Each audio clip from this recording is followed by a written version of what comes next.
तो इस बार भारत की तरफ से चीन को इतना बड़ा झटका लगा है कि चीन अब लाइन पर आता हुआ दिखाई दे रहा है। बात है दिवाली के दिन की, जब एक तरफ तो भारत और चीन के बॉर्डर पर गश्त कर रहे सैनिकों ने एक दूसरे को मिठाई खिलाई, जिसके बारे में आज से 1 साल पहले सोचना भी असंभव था। लेकिन वहीं दूसरी तरफ भारतीय लोगों ने चीन को कोई छोटा मोटा नहीं बल्कि 1,2,5,000 करोड़ रुपए का सीधा चूना लगा दिया। यह आंकड़ा दिवाली के इस त्योहार के बाद जारी किया गया, जिसमें बताया जा रहा है कि भारतीय लोगों ने चाइनीज प्रोडक्ट को खरीदा ही नहीं बल्कि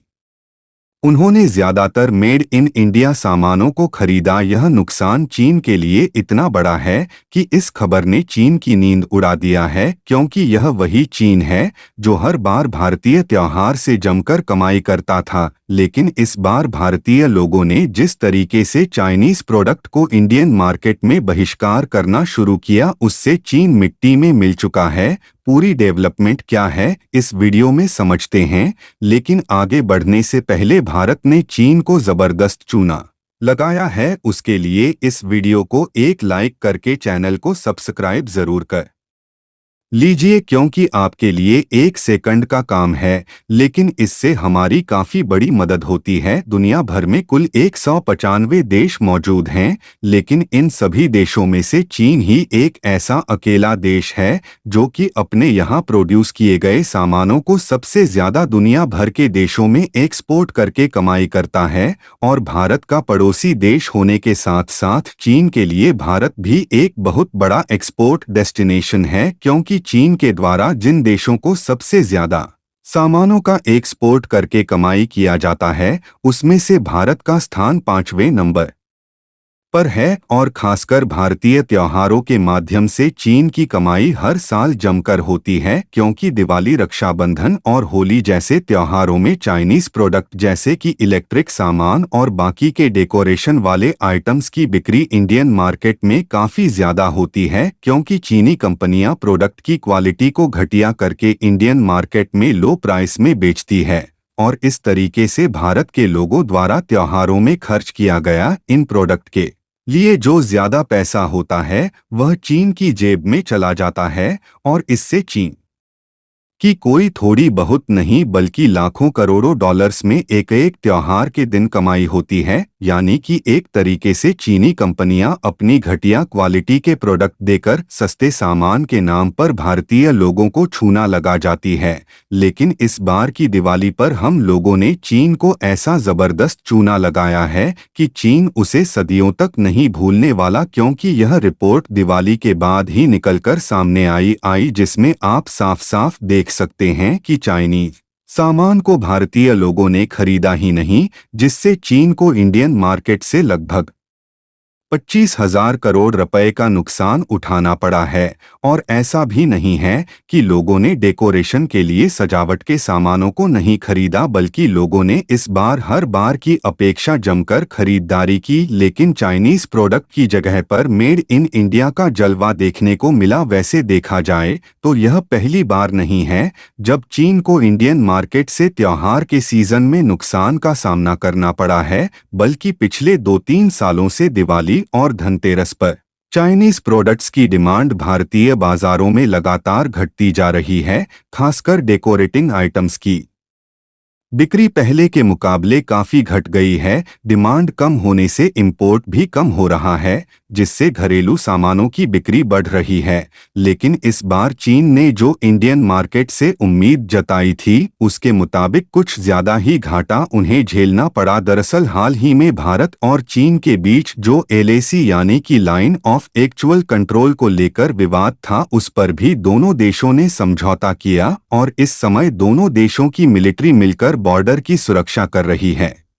और कुछ ही दिन पहले जब व्लादिमीर पुतिन द्वारा रूस में ब्रिक्स की मीटिंग कंडक्ट कराई गई थी, तो उसमें भारत और चीन ने पिछले 4 सालों में पहली बार हाथ मिलाया और न सिर्फ दोनों देशों के बीच चल रहे विवाद को लेकर मुद्दा उठाया गया बल्कि व्यापार को भी लेकर बातें की गई, जिसमें चीन के प्रेसिडेंट शी जिनपिंग को भारत की तरफ से पॉजिटिव रिस्पांस मिला और उन्हें लगा कि अब भारत उनके साथ लगातार व्यापार बढ़ाता ही जाएगा। लेकिन जब दिवाली और धनतेरस जैसे त्योहारों का सीजन आया तो भारतीय लोगों ने व्यापार के मामले में चीन के ऊपर तमाचा जड़ दिया, यानी कि चीन को डायरेक्ट तो नहीं लेकिन इनडायरेक्टली इस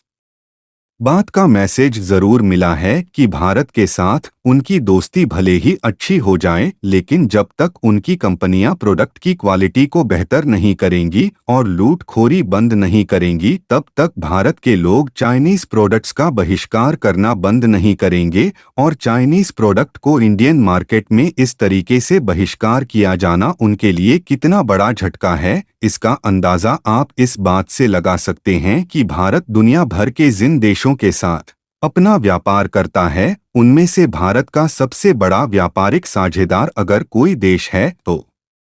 वह है चीन, जिसने इस साल के मई महीने में अमेरिका को पीछे छोड़कर भारत के लिए अपनी जगह बना ली। और आज के समय भारत का चीन के साथ हर साल लगभग 118 बिलियन डॉलर का व्यापार होता है, जिसमें से हम केवल 1 बिलियन डॉलर के सामानों को चीन में एक्सपोर्ट कर पाते हैं, जबकि बाकी के 101 बिलियन डॉलर की कमाई चीन इंडियन मार्केट का इस्तेमाल करके करता है। और यदि हम लोग इसी तरह धीरे धीरे चाइनीज प्रोडक्ट के जगह पर इंडियन प्रोडक्ट के इस्तेमाल को बढ़ावा देंगे तो जाहिर सी बात है कि हमारी चीन के ऊपर जो निर्भरता है वह धीरे धीरे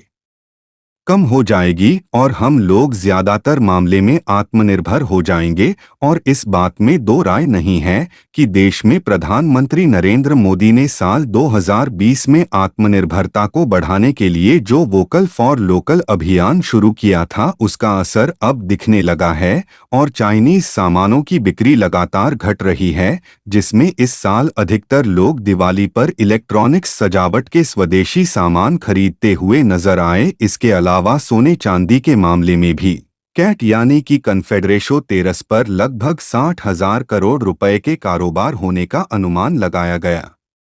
था, जबकि दिवाली तक यह आंकड़ा लाख करोड़ रुपए को पार कर गया। इस दौरान सोने और चांदी के अलावा पीतल के बने बर्तन की जबरदस्त खरीद हुई है और इस बार करीब 2,500 करोड़ रुपए की चांदी खरीदी गई, जबकि एक दिन में 20,000 करोड़ का सोना भी बिक गया है। यहां तक कि कैट ने देश भर के बिजनेस ऑर्गेनाइजेशन से रिक्वेस्ट किया था कि वह अपने एरिया की जो महिलाएं कुम्हार और कारीगर सहित अन्य लोग दीपावली से संबंधित सामान बना रहे हैं उनकी बिक्री में बढ़ावा करने में सहायता करें। और ऐसा उन्होंने किया भी, जिससे छोटे मोटे कारीगरों में